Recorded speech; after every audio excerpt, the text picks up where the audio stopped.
هل سمعتم بفأر يعشق الشعر؟ هل سمعتم بفأر يعشق الشعر؟ قراءة كلا، وإنما أكلا. أتى عليه وما أبقى سوى قطع مرمية حينما من طعمه ملا.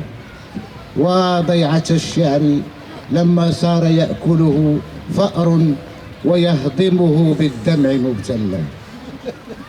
بكيت من أسفي عليه حين غدا أكلا لجرب وبعد العز قد دل.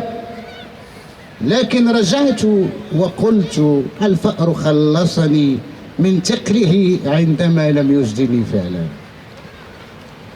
عندي من الشعر أكوام مكومة ما دجنيت به إذ بات لي شغلا.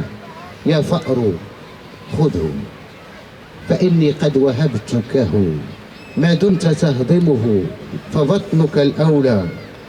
حسبي كفيتك جوعا قد هزلت به من أن يقال لمن ليست له أهلا. لكن حذاري فعدوى الشعر قاتلة، والشعر يعدي وإن أدمنته أكلا. خوفي عليك متى استطبته ومشى بين العروق تناجي في الدجى ليلا، فيسمع القط صوتا يقتفيك به تمضي بجرم هوى لم تجنه أصلا.